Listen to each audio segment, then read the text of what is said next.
And balances maintain అవ్వాలి. ఎక్కడ కూడా మన సిస్టమ్ నడిచేదే చెక్స్ అండ్ బ్యాలెన్సెస్ మీద. ఏదైతే అధ్యాపకులు కానీ స్కూలు యాజమాన్యం కానీ మన బిడ్డల పట్ల ప్రవర్తించే తీరు కానీ లేదంటే వాళ్ళకి ఇస్తున్నటువంటి సౌకర్యాలు కానీ ఎక్కడైనా ఇబ్బంది ఉందంటే మీరు పేరెంట్స్ అప్పుడప్పుడు వస్తామంటే వాళ్ళకు ఒక బాధ్యత ఉంటుంది. బాధ్యత గుర్తు చేసినటువంటి వాళ్ళం అవుతాం. అదే రంగా మీ పిల్లల్లో కూడా ఒక ఆరోగ్యకరమైనటువంటి ఆలోచన, ఆ ఓనర్షిప్ కూడా వస్తుందనేది ఈ ప్రభుత్వం యొక్క ముఖ్య ఉద్దేశం అని చెప్పేసి కూడా మీకు అందరికీ కూడా తెలియజేస్తాం. అంతేకాకుండా మారినటువంటి పరిస్థితులు ఉన్నాయి, మారినటువంటి జీవన ప్రమాణాలు ఉన్నాయి. కానీ మానవతా విలువలు, మానవ సంబంధాలన్నీ కూడా అంతరించిపోయేటువంటి పరిస్థితి ఉన్నాయి. అవి ఎక్కడ కూడా అంతరించిపోకూడదు. మానవ సంబంధాలు ఎప్పుడు కూడా ఆరోగ్యకరమైనటువంటి ఆలోచనని మనలో పునరుద్ధరించేటువంటి పరిస్థితి ఉంటుందనే ఒక ఆలోచనతోనే ఈ కార్యక్రమం చేస్తామని చెప్పేసి కూడా మీకు ఈ సందర్భంగా తెలియజేస్తాము. ఎందుకంటే పిల్లలకు కూడా హ్యాండ్ హోల్డింగ్ అనేది, అంటే మీరు ఎప్పుడైతే పిల్లలతో పాటు వస్తారు, you're giving them the confidence. మా తల్లిదండ్రులు మాతో పాటు మా చదువులకు వస్తున్నారు, వాళ్ళ ఉపాధ్యాయుల దగ్గర కూడా కొద్దివరకు తల్లిదండ్రులు వస్తే పిల్లల గౌరవం పెరుగుతుంది. లేదంటే వాళ్ళని ప్రవర్తించే తీరులో కూడా ఒక తేడా వస్తుంది. వీళ్ళు కూడా గమనిస్తున్నారనే ఒక ఆలోచన అధ్యాపక బృందంలో కూడా ఉంటుంది. ఇవన్నీ కలిసి ప్రత్యేకించి మహిళల కళాశాలలో కానీ మహిళా స్కూళ్ళలో కానీ ఇంకా ఒక మంచి ఆరోగ్యకరమైనటువంటి వాతావరణాన్ని సృష్టిస్తుందని చెప్పేసి కూడా మీకు ఈ సందర్భంగా తెలియజేస్తాం. అంతేకాకుండా ఈ కళాశాల అనేది, ఈ గర్ల్స్ హై స్కూల్ అనేది నిజంగా ఎప్పుడు వచ్చినా మంచి పాజిటివ్ ఎనర్జీస్ మాకు కూడా పని ఒత్తిడిలో ఉంది. ఎందుకంటే 1500 మంది స్ట్రెంత్ ఉండేటువంటి హై స్కూల్ దీన్ని మెయింటైన్ చేస్తున్నారంటేనే we should appreciate the management.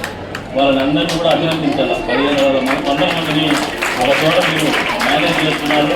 ఎక్కడ కూడా ఒక మచ్చ కూడా లేకుండా, ఒక ఇబ్బంది లేకుండా ఎన్ని రోజులు మీరు చేస్తున్నటువంటి కృషి కూడా అధ్యాపక బృందానికి అదే రంగా సిబ్బందికి మనస్ఫూర్తిగా అభినందిస్తాం.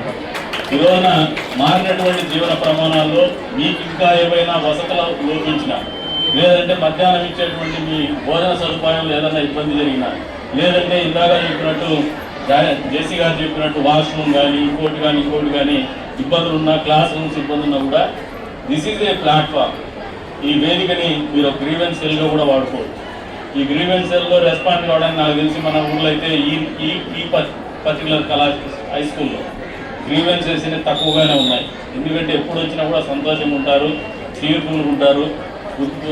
అధ్యాపక బృందం కూడా చాలా ఆరోగ్యకరంగా ఆలోచన చేస్తుంటారు. కాబట్టి నాకు తెలిసి పెద్దగా గ్రీవెన్సెస్ ఉండవు. అయినా కూడా ఇప్పటికైనా వచ్చినటువంటి తల్లిదండ్రులకు చెప్తున్నాను, మీకు ఏదైనా లోటు కానీ సదుపాయాలు ఇబ్బంది కానీ లేదు, మీ పిల్లల పట్ల మా సిబ్బంది ప్రవర్తిస్తున్నటువంటి తీరు కానీ ఇబ్బందికరంగా ఉంటే మా దృష్టికి తీసుకురమ్మని చెప్పేసి కూడా కోరుతా ఉన్నాను. దాన్ని కరెక్ట్ చేసేటువంటి ప్రక్రియ నిరంతరం కూడా కొనసాగుతుందని చెప్పేసి కూడా ఈ సందర్భంగా తెలియజేస్తాను. అంతేకాదు వచ్చినటువంటి తల్లిదండ్రులకు ఒక మాట చెప్తున్నాను, చదువు వేరు జీవితం వేరు. ఈ రోజున మారుతున్నటువంటి పరిస్థితులు చాలా వేగంగా పరిస్థితులు మారుతూ ఉన్నాయి. టెక్నాలజీ అనేది జీవితంలో ఒక భాగం అయిపోయింది. వచ్చే రోజుల్లో మీ పిల్లలు ఎంత పుస్తకాలు పట్టుకొని చదువుకున్నా, ఎన్ని మార్కులు తెచ్చుకున్నా, టెక్నాలజీ అడాప్షన్ ఉండాలి. అంతేకాకుండా మీ పిల్లలు వెనకాడద్దండి, వాచ్ చేయండి, వాళ్ళు తప్పు ఏమైనా ఫాలో అవుతున్నారు. ఎందుకంటే ఇది 2 వైపులా పదులున్నటువంటి కత్తి టెక్నాలజీ. అది లేకపోయినా కూడా, డిజిటల్ లిటరసీ లేకపోయినా, టెక్నాలజీ లిటరసీ లేకపోయినా వెనకబడిపోతారు మీ పిల్లలు అనేది వాస్తవం అని మీరు గ్రహించుకోండి. వచ్చే రోజుల్లో కృత్రిమ మేధస్సు అద్భుతమైనటువంటి ఫలితాలు ఇవ్వబోతోంది. వచ్చే రోజుల్లో కృత్రిమ మేధస్సు అనేది ఈ సమాజాన్ని కానీ మనుషుల జీవితాలు కానీ మనందరి జీవితాలు కానీ శాసించబోతుంది. అది కూడా ఎక్కువ దూరంలో లేదు. మన తరం కూడా దాన్ని చవి చూడబోతున్నాం అనేది కూడా వాస్తవం అని మీరందరూ గ్రహించుకోండి వచ్చినటువంటి తల్లిదండ్రులు. కాబట్టి మీ పిల్లల్ని ఆ దిశగా ఆలోచన చేస్తూ ఉంటే దాన్ని ఎంకరేజ్ చేయండి, ఆ దిశగా ఆలోచింపజేయండి. వాళ్ళకు ఆ రకమైనటువంటి ఆలోచన కూడా తోడ్పాటు అందించమని చెప్పేసి కూడా కోరుతా ఉన్నాను.